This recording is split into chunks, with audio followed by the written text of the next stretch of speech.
ఔత్సాహికంగా వచ్చేటువంటి ప్రకృతి ప్రేమికులకు మీరిచ్చే సలహా ఏంటి? ప్రధానంగా ప్రకృతిలో కూడా మనం ఒక చిన్న భాగం. ప్రకృతిని గౌరవించాలి. ప్రకృతి నుంచి అనేకమైన గుణపాఠాలు మనం నేర్చుకోవాలి. ప్రకృతిని మనం ఫాలో అయితే ప్రకృతి నుండి మనం అనేకమైన విషయాలు, చిన్న చిన్న స్మాల్ స్టెప్సే. ప్రతి ఒక్కటిది కూడా మనం ప్రకృతి నుండి మనం అనేక విషయాలు మనం నేర్చుకోవచ్చు. మనం నడుస్తూ కూడా అనేక విషయాలు మనం నేర్చుకోవచ్చు.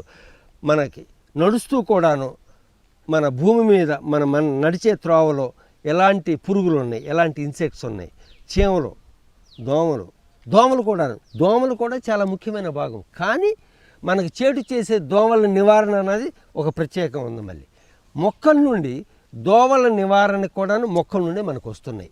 అంటే సహజ సిద్ధమైన రసాయనాలు అయితేనే, నాట్ ఆర్టిఫిషియల్ కెమికల్స్. ప్రకృతి నుండి మనం అనేక విషయాలు నేర్చుకుని దాన్ని అవగాహన చేసుకుని మనం ఫాలో అవ్వగలిగితే మన యొక్క జీవన సరళిలో మార్పులు కూడా తెచ్చుకుంటూ చాలా ఆరోగ్యవంతంగా, ఆనందవంతంగా ముందుకు వెళ్ళచ్చు. ప్రకృతిలో మాత్రం మనం ఎప్పుడూ భాగస్వాములమే. దాన్ని ఎదిరించి వెళ్ళకూడదు. ప్రకృతితో సమభాగంగానే ప్రకృతిని జీవనం సాగించాలి అన్న చిన్న విషయాలు గుర్తుపెట్టుకొని ఇక లోతుగాను మనం చేపట్టే కార్యక్రమాలను నిశ్చితంగాను చాలా డీప్గాను వెళ్ళి మనం చేపట్టే కార్యక్రమాల్లో ఏ రకంగా మనకు ఉపయోగం అన్నది ప్రకృతిని మనం తెలుసుకుని మనం అప్లై చేసుకోగలిగితే మాత్రం అంతకు మించినటువంటిది ఏమీ లేదు. అది చిన్న విషయమే అవ్వచ్చు, లేకపోతే పెద్ద విషయం కూడా కావచ్చు అన్నమాట.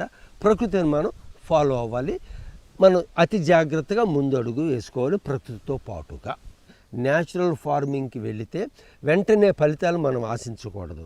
అయితే చీడపీడలు వచ్చినప్పుడు తగుమాత్రంగా మనం అబ్జర్వ్ చేసి అది చేయి దాటిపోతుంది అని అనుకున్నప్పుడు మాత్రం రకరకాల బయోపెస్టిసైడ్స్ చెప్పి మనకు వస్తున్నాయి.